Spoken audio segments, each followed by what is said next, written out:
I will never forget the day that I got engaged. He proposed to me at his fraternity after the annual Halloween party. Now, I know this might seem like a terrible idea to you, but back then I was in love. Ryan was my high school sweetheart, the only man I ever loved and the only man I would ever love, and nothing could ever come between us. We met in AP English class. We both went to one of those fancy private prep schools in Michigan.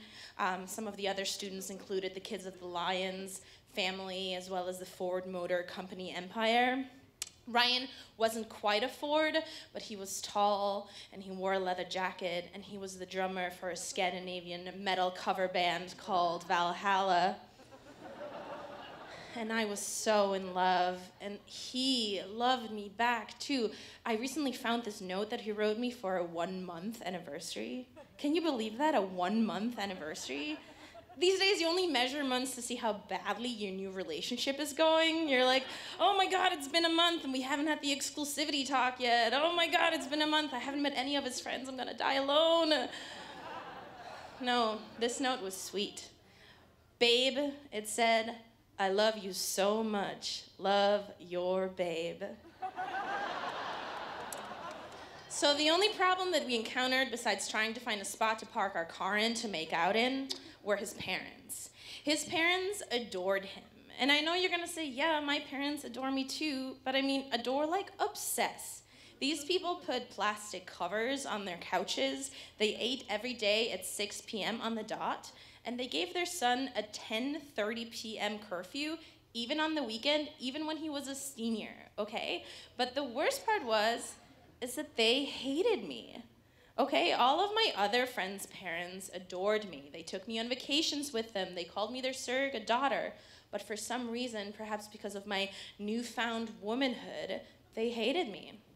It got back to me that his mother called me Miss Piggy behind my back. Now I know that Miss Piggy is fabulous and knows how to love her man Kermit, but back then, I was so hurt. Yeah. And she would always come up with these weird theories about me. She'd be like, you know, she probably has chlamydia. She did grow up in Europe.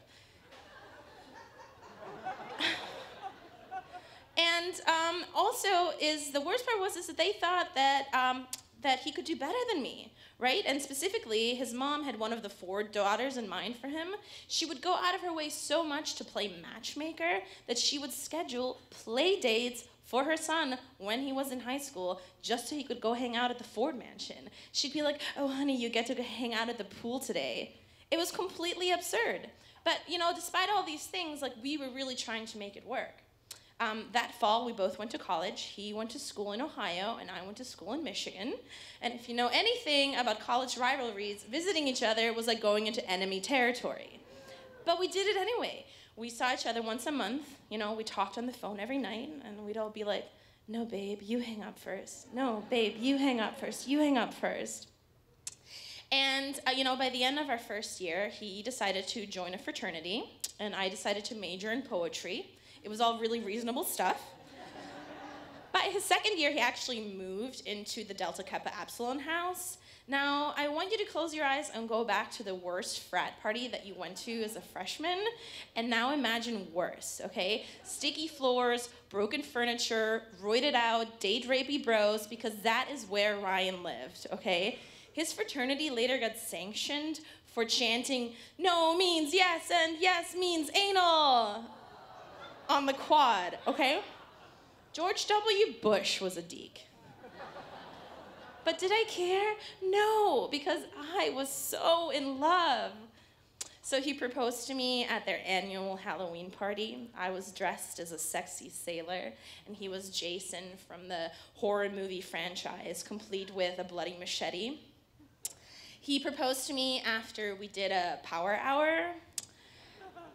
In case you don't remember what that is, it's where you take 60 shots in 60 minutes, usually of beer, but we decided to do it with something the frat brothers called bum wine, which is actually called Mad Dog 2020. So let me just repeat that for you. I got proposed to after taking 60 shots of something called Mad Dog. He pulled me into his room, he went down on one knee, and he very sweetly said, "Babe, and when that day comes, I hope I die before you, because I never want to live a day without you again. But we can't tell my parents because they will totally disown me if they find out." You know, there was nothing I wanted to do more than rub it into their smug little faces, but I respected my fiance's choices. So every time we would visit his parents, I would take the teeny tiny rock that he got me at one of those mall kiosks into my pocket and pretend like we weren't engaged. But you know, once I told my friends and their friends and my parents and their friends, we kind of realized that we could kind of tell everybody else as long as we just didn't tell his parents. So that's what we did. We literally told everybody except for his parents that we were engaged.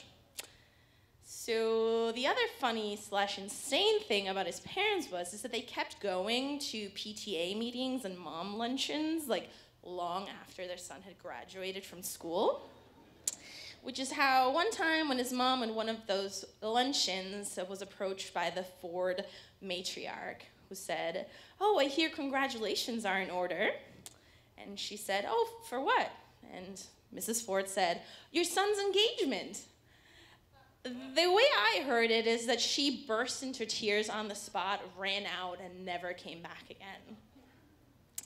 You know, I want to tell you that it all worked out, that we got married, that his parents eventually learned to love me, but it didn't quite turn out that way.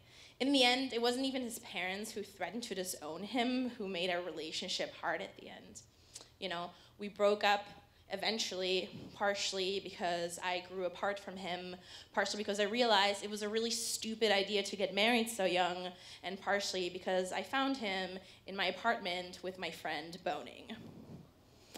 These days, I like to keep my relationships a little bit more casual. You know, breaking off an engagement has only made me a little bit terrified of commitment, but the truth is I really just don't want to meet their parents. Thank you.